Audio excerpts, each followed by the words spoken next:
Dear students, আজকে আমরা conductance চ্যাপ্টারটা নিয়ে একটু আলোচনা করব। এটা টার্গেটেড লার্নার হচ্ছে সেমিস্টার 3 এবং সেমিস্টার 5 এর বিএসসি স্টুডেন্টসরা এবং যারা নানা রকম কম্পিটিটিভ এক্সাম, আইআইটি জেএম এবং আইআইএসসি বার্ক এইসব পরীক্ষাগুলো দেবে তাদের জন্য ইম্পর্টেন্ট। এবার দেখে নেওয়া যাক সিবিসি সিলেবাসের মধ্যে কি কি আছে। কন্ডাক্টেন্স, ট্রান্সপোর্ট নাম্বার, তার মধ্যে আছে ion conductance, measurement of conductance, cell constant কাকে বলে, specific conductance, equivalent conductance, molar conductance, variation of specific and equivalent conductance, strong ইলেক্ট্রোলাইটের ক্ষেত্রে কিরকম হবে, উইক ইলেক্ট্রোলাইটের ক্ষেত্রে কিরকম হবে, এরকম সিলেবাসগুলো রয়েছে। তো ট্রাঙ্কেটেড সিলেবাসে অনেকটাই বাদ দেওয়া আছে তোমাদের 2021-এর যারা তোমরা সেমিস্টার 3 পরীক্ষা দেবে। তো আমরা এখানে 1 বাই 1 ডিসকাস করার চেষ্টা করব।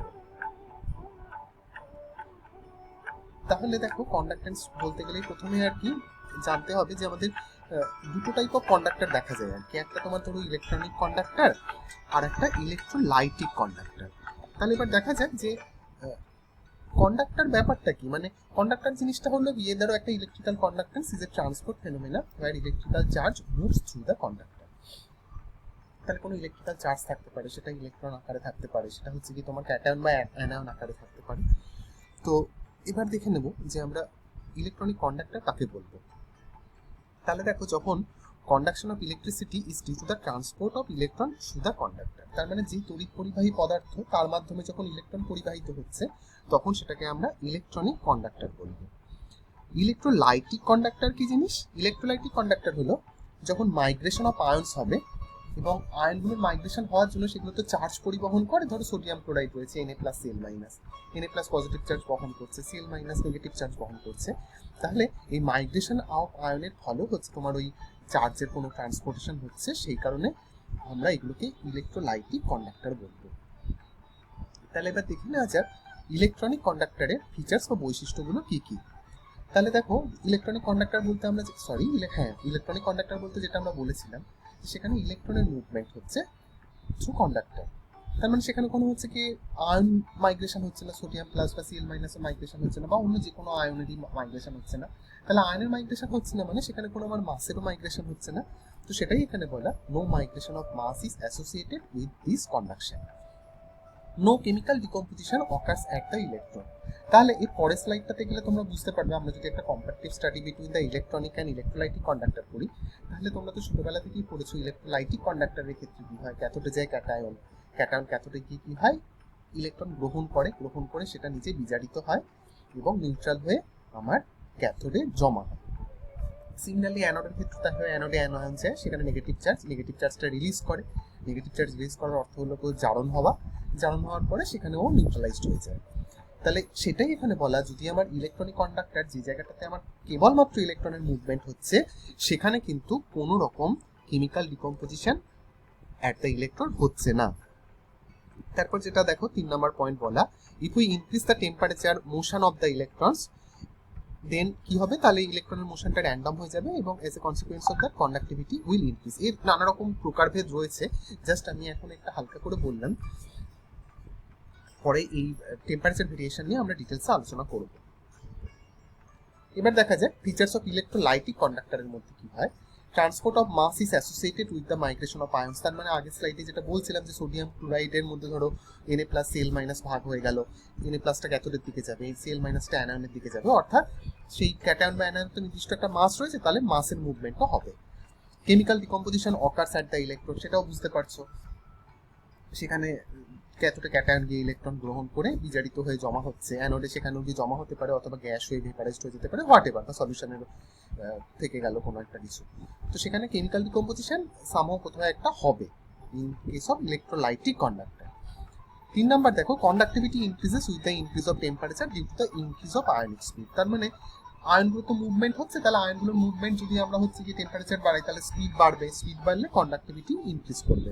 তাও আমি এখানে আবার বলছি, এখানে নানা রকম ব্যাপার রয়েছে, টেম্পারেচারের ভেরিয়েশন নিয়ে আমরা অবশ্যই একটা আলাদা ক্লাসে ডিসকাস করব।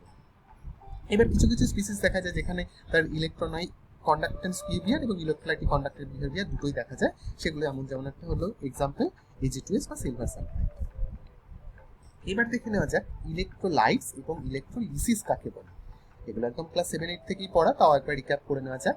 Acid, base, salts of a solution, সেটা কোনো সলিউশন স্টেটেও থাকতে পারে অথবা ফিউজ স্টেটেও থাকতে পারে। যারা ইলেকট্রিসিটি কন্ডাক্ট করে তাদেরকে ইলেকট্রোলাইটস বলা হচ্ছে। আর ইলেকট্রোলিসিস কি? ইলেকট্রোলাইটটা স্পিসিস, ধরো সোডিয়াম ক্লোরাইড একটা ইলেকট্রোলাইট, অ্যালুমিনিয়াম সালফেট ধরো একটা ইলেকট্রোলাইট। তারা যখন সলিউশনে দিচ্ছি বা যখন তড়িৎ পরিবহন করছে বা কন্ডাক্টেন্স যখন প্রপার্টি শো করছে, তখন তাহলে কি হচ্ছে, নিউট্রাল স্পিসিস তো পারে না, তাকে Na+Cl- ভাঙতে হবে, বা অ্যালুমিনিয়াম সালফেট হলে Al3+, SO4 2- ভাঙতে হবে। তাহলে এই যে ডিকম্পোজিশন অফ ইলেকট্রোলাইটস হচ্ছে due to the passage of electricity, তাহলে এই যে ডিকম্পোজিশনের প্রসেসটা তাকে আমরা বলবো ইলেকট্রোলিসিস। তাহলে এখানে দুখানা আছে, ফ্যারাডে বাবু আর কি ইলেকট্রোলিসিসের ল নিয়ে আর কি বলেছেন কথা। এর উপর নানা রকম ম্যাথমেটিক্যাল প্রবলেমসও থাকে, সেগুলো তোমাদের বুকে আমি পোস্ট করে দেবো। তো দেখা যাক তাহলে এই ল অফ ইলেকট্রোলিসিস দুটো কি কি। The amount of chemical changes which occurs at any electrode is strictly proportional to the quantity of electricity passed through the electrolytes.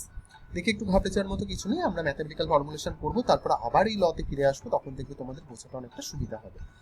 Second point কি বলা হচ্ছে, বা সেকেন্ড লটা কি বলা হচ্ছে, if the same quantity of electricity is passed through the different electrolytes, মানে একই পরিমাণ তড়িৎ যদি আমরা ডিফারেন্ট ইলেকট্রোলাইটস এর মধ্যে দিয়ে পাস করাতে পারি, ধরো সোডিয়াম ক্লোরাইড সলিউশনের মধ্যে দিয়ে পাস করলাম, অ্যালুমিনিয়াম সালফাইডের সলিউশনের মধ্যে দিয়ে পাস করলাম, তাহলে কি হবে, the different amounts of chemical changes produced are all chemically equivalent. এটাও শোনা হয়তো একটু বুঝতে সমস্যা হবে, কিন্তু আমরা কতগুলো যদি একটু ম্যাথমেটিক্যাল প্রবলেম করে নিতে পারি, সেগুলো আমরা পরবর্তী ক্লাসে করব, তখন দেখবে এই দুটো ল নিয়ে তোমাদের আর কোনো ডাউট থাকবে না।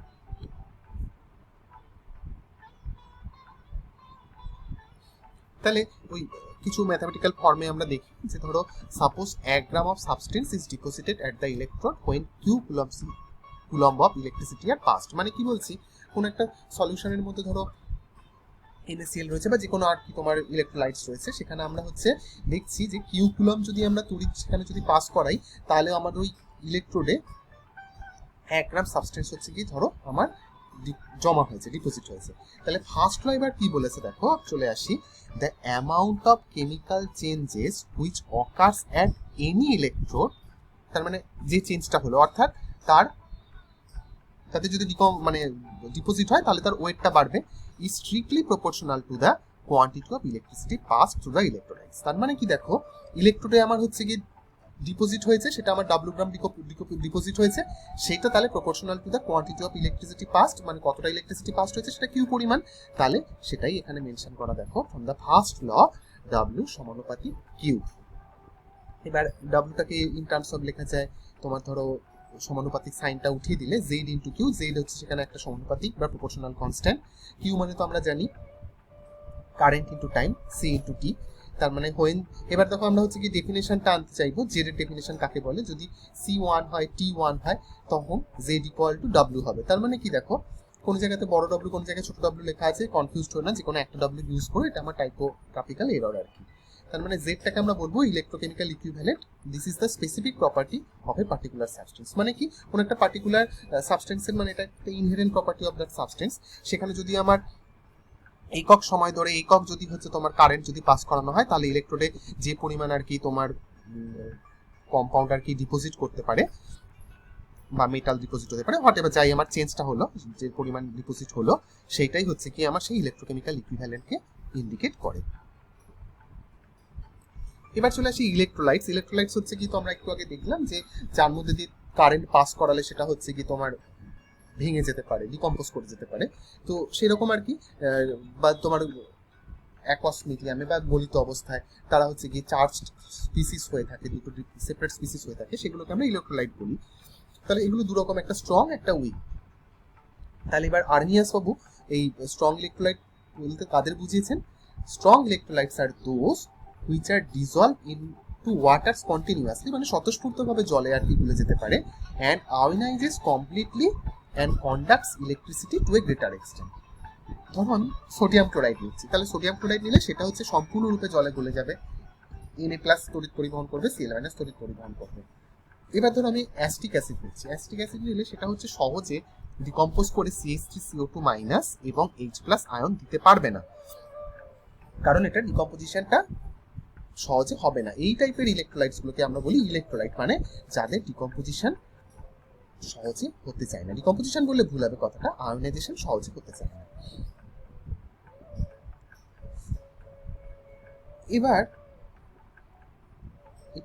এখন এটাই থাকলো, পরের ক্লাসটাতে মানে পরের স্লাইডটাতে আমি এটা পড়াচ্ছি, তাহলে এটা শেষ হবে না আর কি। হ্যাঁ,